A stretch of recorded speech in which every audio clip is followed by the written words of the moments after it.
Two friends, Alan Dale and Jerry Carew, who grew up just a few streets apart in St. John's East End, have been separated by Canada's geography for 3 decades. They came together virtually during the pandemic to chat about like-minded interests. Alan lives in PEI and Jerry in Newfoundland.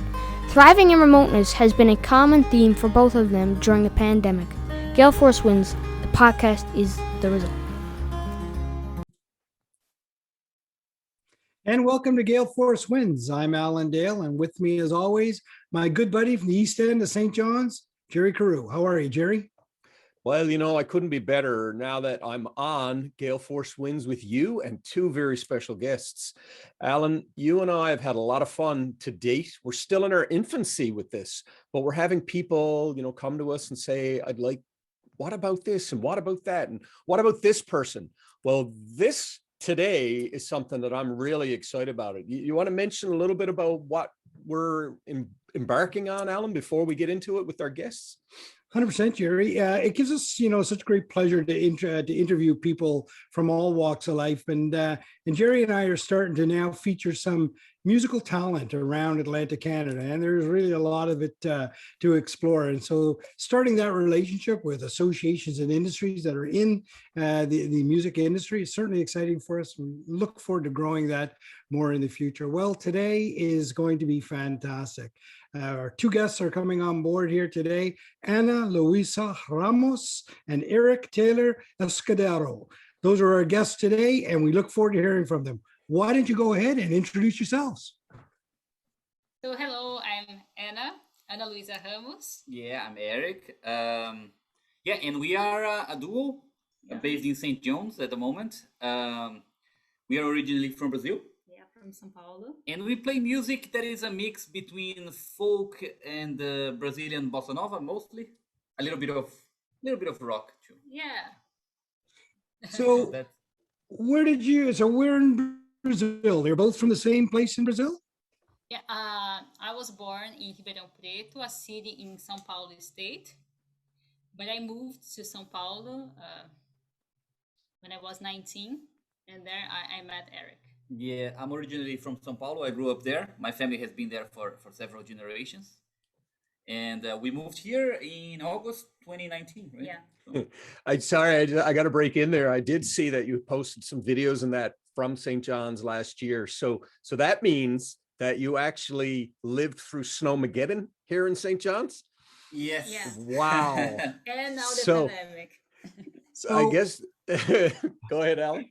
So tell us about what it was like growing up in São Paulo, and what is that city like?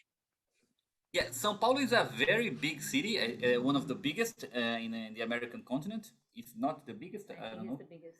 Yeah. Maybe Mexico City. Yeah, I don't know. But I lived in the suburbs, and I had a very nice childhood there. I lived in a house with a beautiful yard.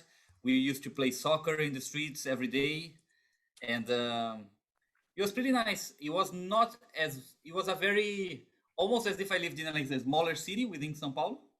It was a great experience. Yeah. And there was a lot of music. My father was a big rock music fan. So I grew up listening to a lot of, he had the record player and he kept it playing very loud, very often. So it was part of me growing up as well. So it was pretty good. Eric, did you have brothers and sisters? I have two sisters, one older than me and one younger. Right. What kind of music did your dad listen to? What kind of rock music? He listened to a lot of rock from the 60s. Okay. So a lot of the Beatles and the Rolling Stones and Bob Dylan. Right. He loved the Doors as well. I remember that when I was a child, there was a picture of Jim Morrison in one of the corridors. And I had no idea who that guy was, but he was hanging there, Were you inspired by the Doors music at all?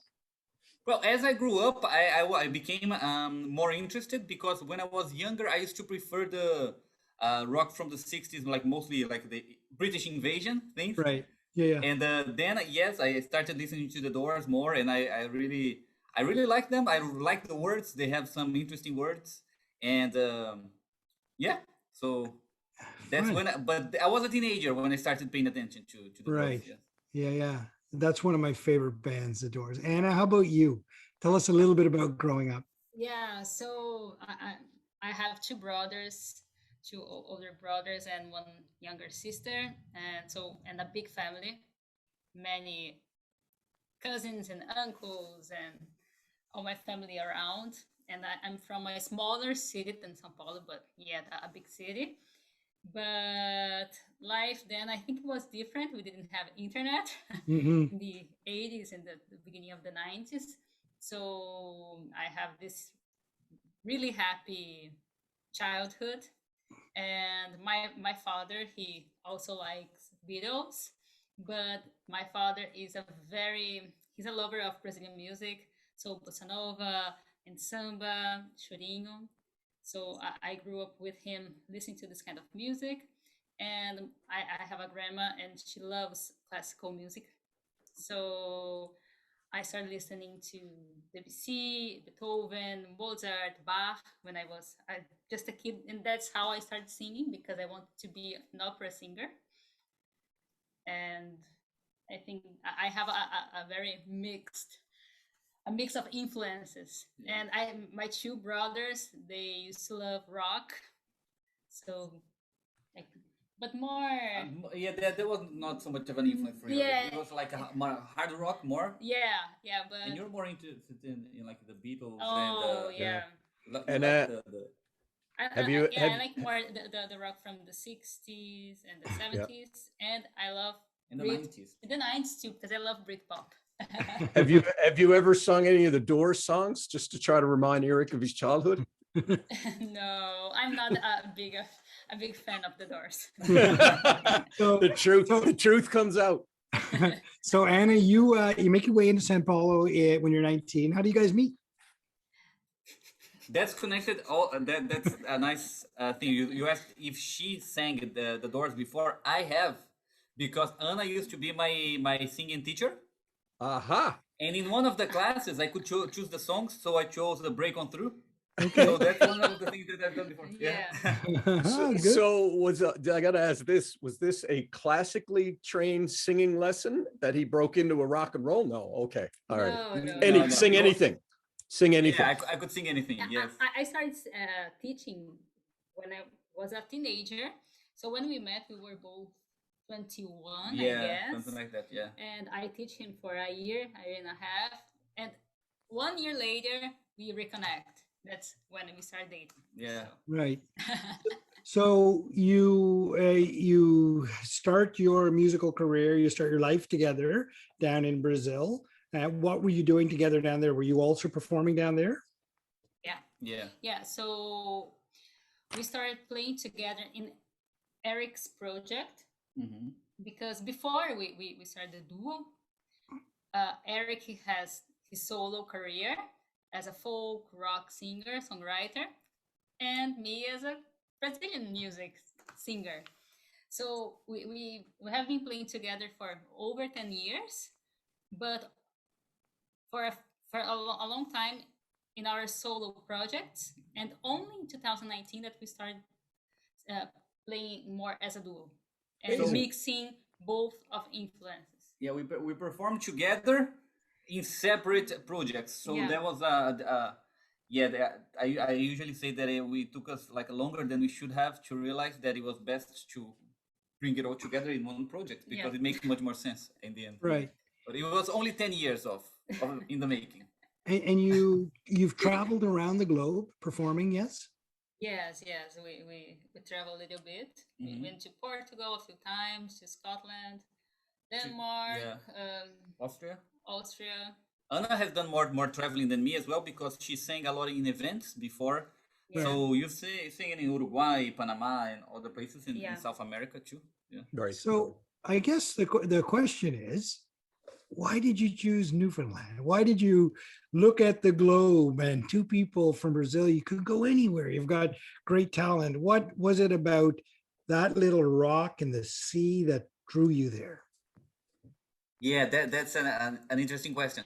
When my sister, who is 5 years younger than me, she did part of her high school in Alberta, and she loved it there. She lived in I think a few kilometers away from Calgary, And she always said, "Oh, Canada is such a nice place." So she had a very good impression. So she repeated that many times. So we always had Canada in the back of our minds, you know. And then when I wanted to keep studying, and we wanted to have an experience abroad as well, right? So I started looking for places to study, and then I found out about Newfoundland. And Anna and I, we also wanted to go to a smaller place and have a experiment a little bit, a quieter life. And then Newfoundland seems like the perfect place because you have the nature, we had like the university here, we had interesting culture going on, and the university is quite good. And in the ethnomusicology program, you can take some folklore classes as well, because the folklore department here is very has a lot of prestige in it as well. So that's how we decided to come, right? Yeah. So I need to explore a little bit more about what you're studying right now. Explain that to the audience. Yeah, of course. Ethnomusicology is a very complicated word to say that I study music within culture. Okay. And so it's, instead of, we don't focus as much in what notes exactly you're playing. We can focus on that if we want, but it's also very much about the meaning. So what music means to people, what they mean to the musicians, to the communities. And that's why we have some classes in the folklore department as well, because there's many ethnomusicologists, they will study folk music from around the globe. So that's what ethnomusicology is. And music is so entrenched in culture, is it not? I mean, it's just your culture, where you come from in Brazil, the music and all of that surrounded you influences you to this very day. It must be really neat to study the deep roots of that. It is very nice. It is very nice, and we learn a lot from other cultures as well. But you meet a lot of interesting people, because you meet a lot of musicians and people that work with different kinds of music, and in my case, traditional music from Brazil, that they are doing like amazing things that sometimes we don't realize, that there's so much amazing things going on around us, like musically, you know. And this is something that we were also very happy to realize here in Newfoundland, how much culture and how much variety there is going on all the time here. This is something that we didn't expect, that it was like this. When we moved here, I was planning to take a year off, right? Because I used to work a lot back in São Paulo, to sing a lot, to have many students. And I thought, I think that I'm going to keep my students online, and then I'm going to focus on my new album. But then we started playing and meeting people and watching concerts. And wow, life here is pretty busy, and we have a lot of music and culture happening every day. So it's a lot of very nice folk music, by the way. Right. And describe the Newfoundland culture to us as musicians, through the lens of musicians. How do you see that Newfoundland culture? Well, I would. That's a very difficult question. But I would start by separating like the traditional Newfoundland culture that we get here. There you see there's a strong English and Irish influence. Mm-hmm. Yep. So I think that affects a lot of what happens culturally in the outports, and the way that people speak, and some of the words that they use, for example. But I also think that Newfoundland culture seems to be getting more diverse very quickly. We've met some musicians from other parts of the world here that they are doing like a different job, as our friend Florian Hofner, who's a German jazz pianist. That's, as we were talking to Jerry before. We started. We have a Zainova, who is a country singer from Indonesia, living here.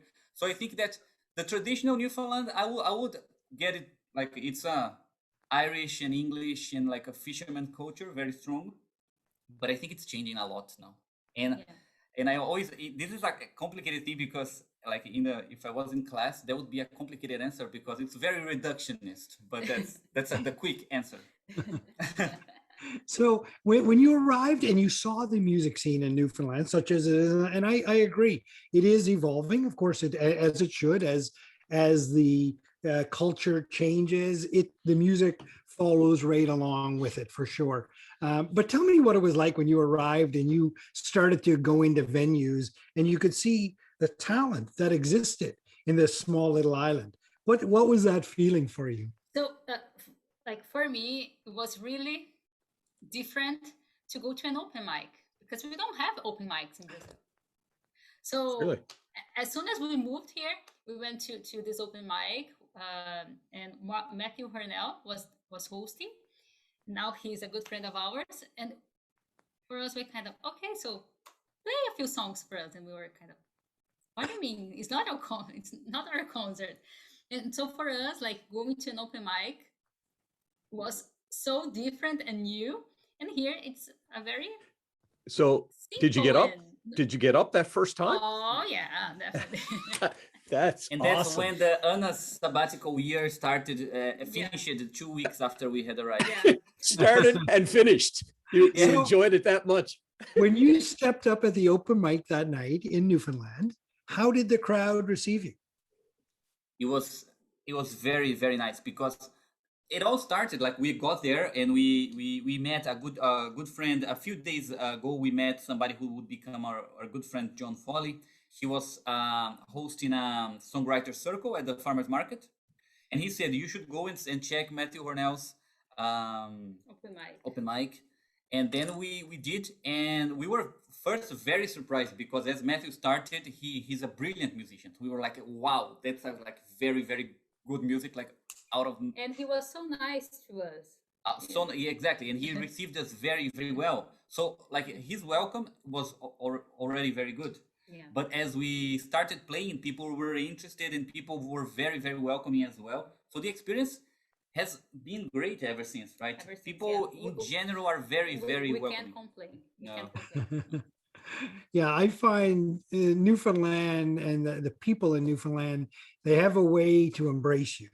They have a way to welcome you. Would you feel welcome in not only in your musical community, but largely within the community? Yeah, definitely. Absolutely, yes. And I think that this makes all the difference because when we arrive, as Anna and I did, like you get here and you don't know anybody, you don't know where anything is. It's not your first language. You Yeah. don't know anything. Even like the way that you open your door is different. You know, like Yeah. everything is different. Right. Everything. And so a lot of the things that are obvious to other people are completely different for us. So when you have an understanding community, a supportive community, it makes all the difference, right? Yeah. Newfoundland is like Question. Yeah. Go ahead, Jerry. Yeah, go Well, ahead. just on that note, how has that kind of changed your own music? If you're like Anna, interesting, opening the door is different. Have you changed the nuance of the way you perform because of this? I guess so. I think we are changing all the time, and our influences are changing, in even like our landscape. So back in Brazil, for me, writing songs in English was difficult and so not my thing. But now it's something that I do more because I'm in this environment. Mhm. So I think that it changes you. It affects the songwriting, I guess, the content of the songs and where the songs start, I guess. So I think it affects us, and also the audience, the way we communicate with the audience, and sometimes even the songs that we choose to play, how we Yeah. balance the concert, the information, how much in English, how much in Portuguese. I think it shapes our music very much, I guess. Yeah. I noticed that your songs are very inspiring. Even the name of your album that you released in November is Hope. Can you talk a little bit about that? That kind of plays into the theme of what Alan and I are doing with Gale Force Winds. What's the background behind that? That's an interesting story. Hope is the translation of Esperança in Portuguese, and where we used to live, it's called Vila Esperança or Hope Village. So because it was common in Brazil for people to have, like, if you had a big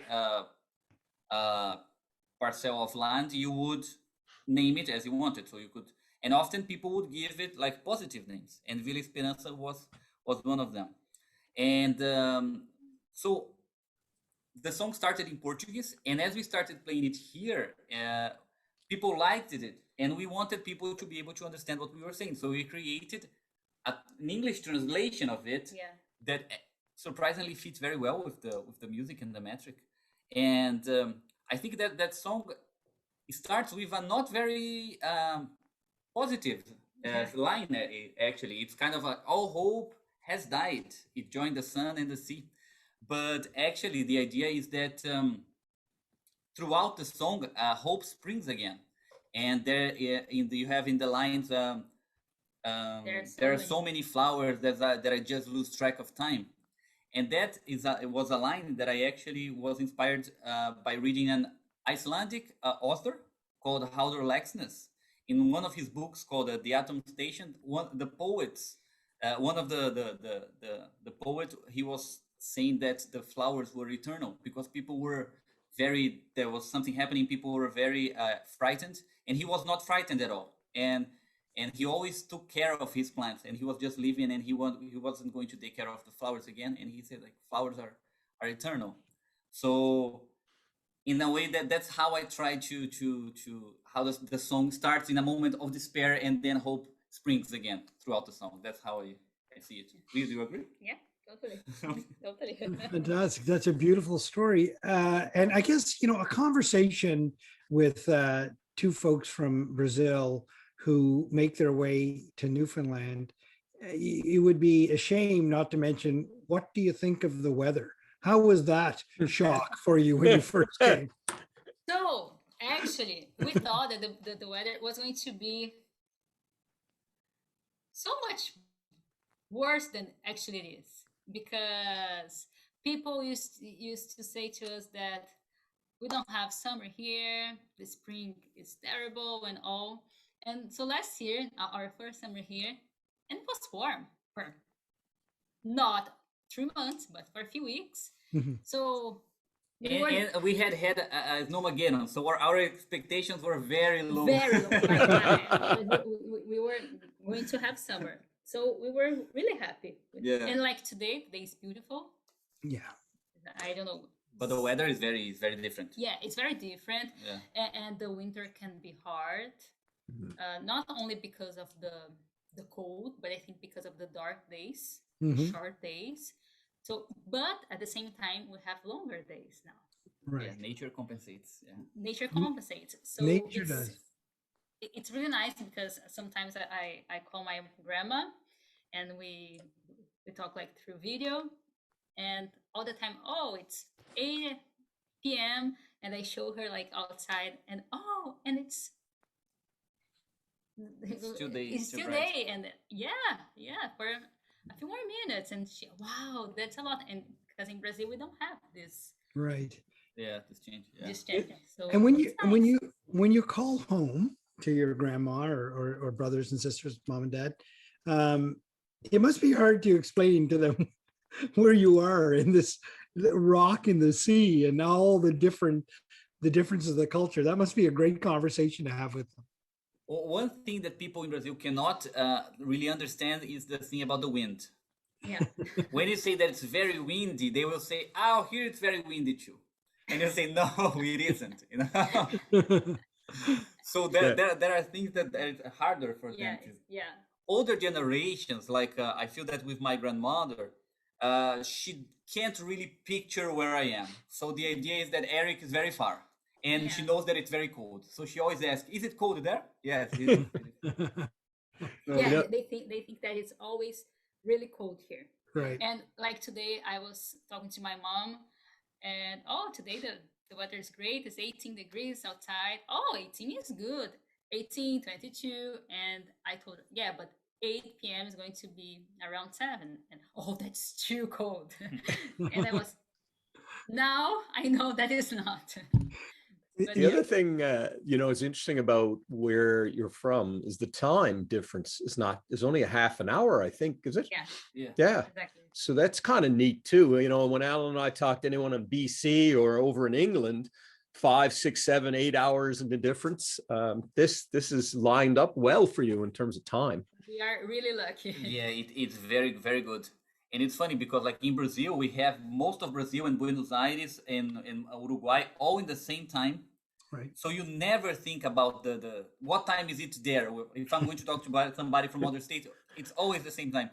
But here, I always have to check like 3 times if I have a meeting with somebody from another province because it can get very complicated. Yeah. Right. So, So when Newfoundlanders bring you in and they embrace you in their culture and they welcome you, one thing that they do is they like to feed you. They like to they like to give you food and tell me about the Newfoundland cuisine. Are you enjoying that? yes, yeah, we've had some very nice local Yeah. local food. We a few friends like John Foley, as I mentioned before. We sometimes we spend like a Christmas Day or New Year's Day or with their family. So his wife Holly, her mother cooks very well, so she makes like this traditional holiday Newfoundland food, which is excellent. Yeah, and we have a friend, Darren Brown. He's also a musician, and he loves Brazilian music, and he's learning Portuguese. So sometimes he drops some food for Yeah, us. this is from my mother made it, and it's always very, very good. But And I I'm love sure, the fish and chips as well. Yeah. but I'm sure Brazil is the same. They want to feed you. They want to bring you into their culture, right? Same. It's that is a similar, yeah. And like with the older generation, it's even worse because they can get offended if you don't eat. So you don't like my food. That's why you're not repeating. You know? Like, would you like to repeat? Okay, once, and then again? No, why not? Oh, I don't eat that much. This is something that I can say here because Anna's grandfather will not be listening because he can't he doesn't speak English. But like when I went there the first time, there was like this great food, and so I got a lot of it and I ate it. And then it was like, you're not going to repeat it, so you don't like it. So now what I do is that I make a smaller dish so that I repeat it. And I repeat it twice. Okay. That's brilliant. I love that story. So Alan, that's a we should- similarity between. I never thought of trying that. That's what I should have done instead of such a large portion in the That's first. what I do. Always. Always start small, yeah. So it's clear that Newfoundland is giving a lot to you, and you're giving a lot back to Newfoundland for sure. You're bringing new music, a new outlook, a new lens, new culture into the complexity and the mosaic that is this changing Newfoundland and Labrador, and that's fantastic. What's on the horizon for you? What's next for you? What's keeping you excited right now? So I'm going to release a new solo album in September. I'm really excited about Yeah. that, and we are starting to not record, but we are in the We should be recording this summer, I we're going guess. to be A new recording album, a new an album, Eneric album. to be released next year, and And I'm going to start my PhD at Memorial as well. So we have still a few more years of study Yeah. here in St. John's. So Excellent. this is something that is making us very excited because we loved the city and we wanted to stay longer. So we are, Eric's finishing his master's now next month. yeah, 2 months, and then in September he's going to start a PhD. yeah, So we Wow. have you here for at least 2 more years. Yes. at least 4. At least 4. four. Excellent. Yeah. Good. Yeah.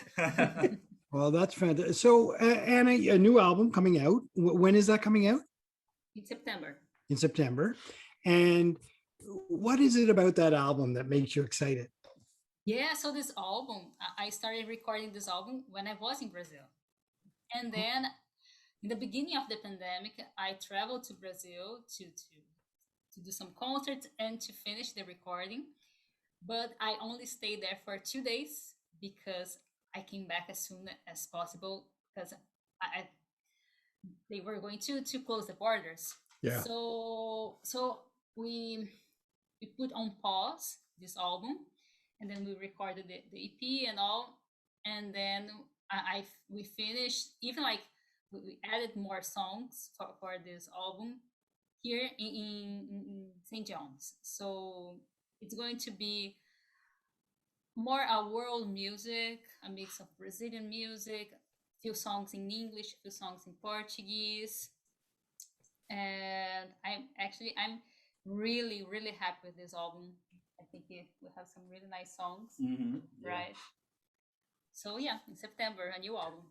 That's So, fantastic. and what music, we talked about what inspired you in the past. What music inspires both of you now? Is there anything in particular that you listen to that inspires you? Oh yeah, we listen to A lot of things. a lot of things. Yeah, I like during the weekend I have been listening a lot of Kings of Convenience. It's a duo from Norway. Yeah. They have been releasing new singles and they are going to release a new album. So I have been listening to them during the weekend. During the weekend we also listen to some Brazilian music, Chico Buarque, Antonio Carlos Jobim. On Friday we had a concert, so during last week we did some rehearsals and we played I some saw that. originals. You actually performed live this weekend past, didn't you? Yeah. We did, yeah. How did that feel? Oh, great. And it was the first of the year, right? Yeah, the first like in-person concert. So yeah.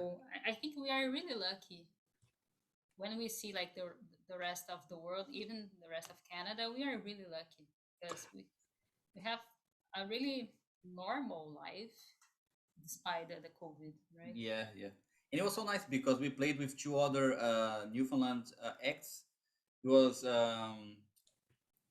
Joe Tucker and Erin Power, and they played like different music. Erin plays some like a folk singer songwriter, and Joe has like some he's a great songwriter, by the way.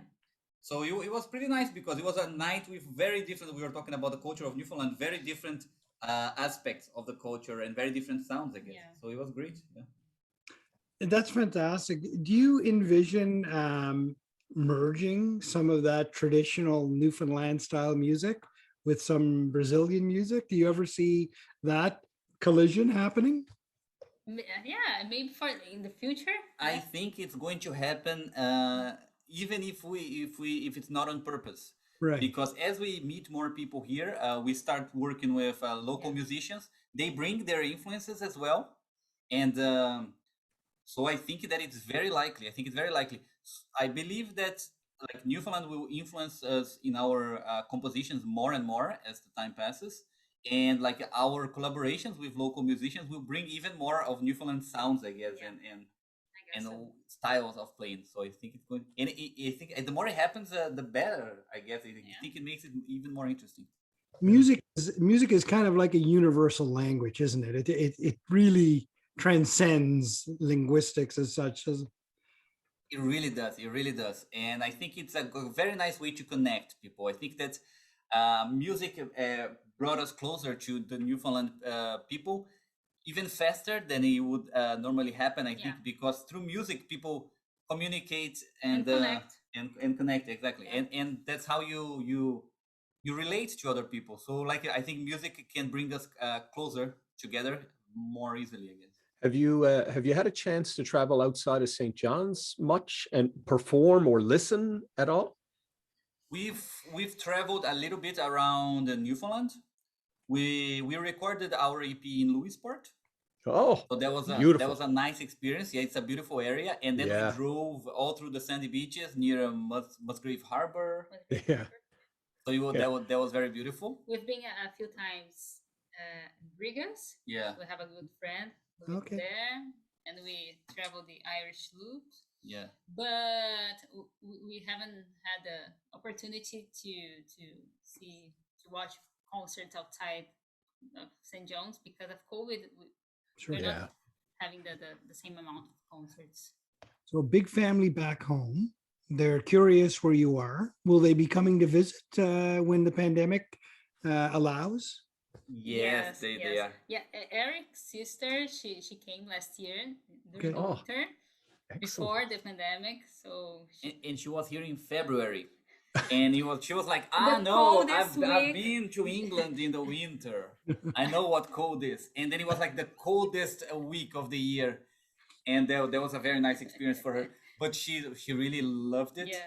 She stayed only for a week, so now she's hoping to stay a little longer. And now with home office, she can stay for a month if she wants, working and then she wants to visit other parts of Newfoundland.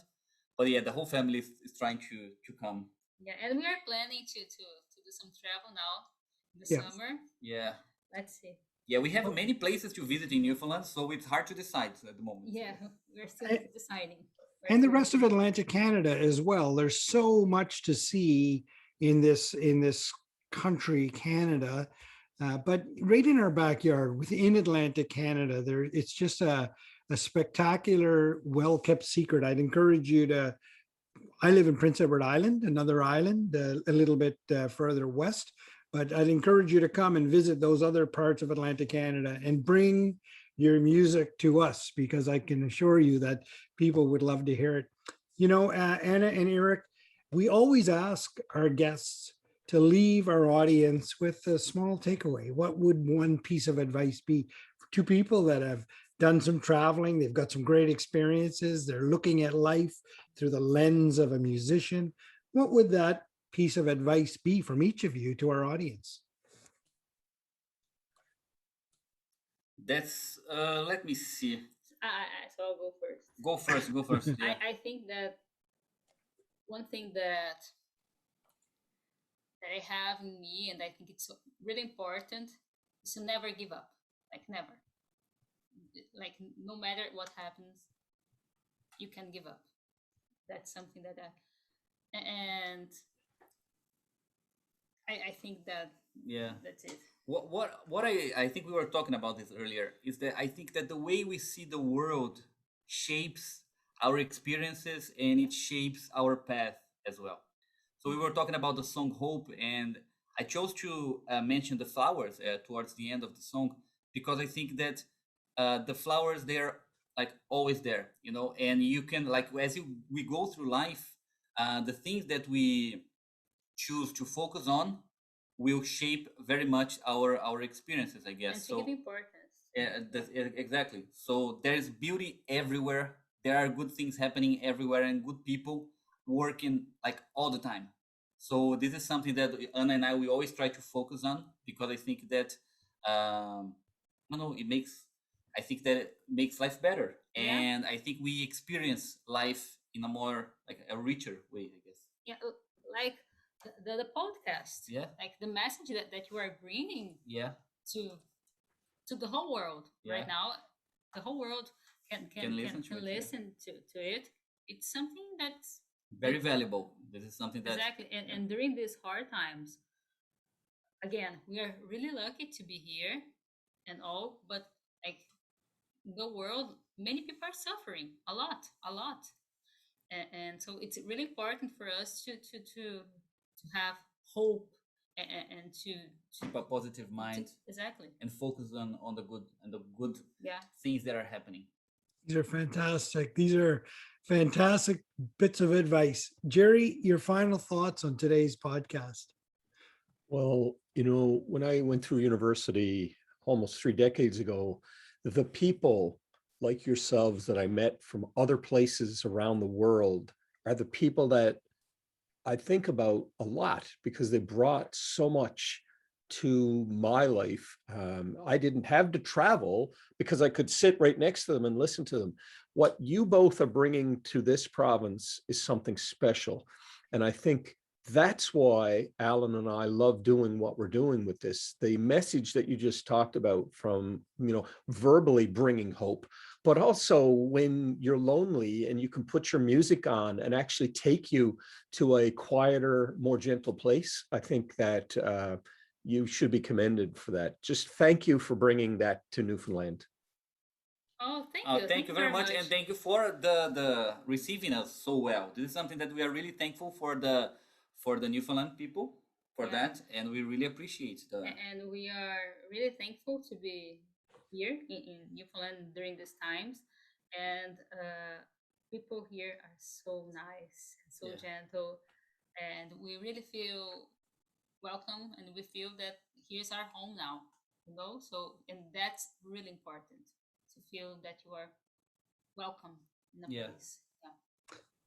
Well, another wonderful edition of Gale Force Winds, and what a privilege it was to speak to two wonderful people who have chose to make Newfoundland and Labrador their home.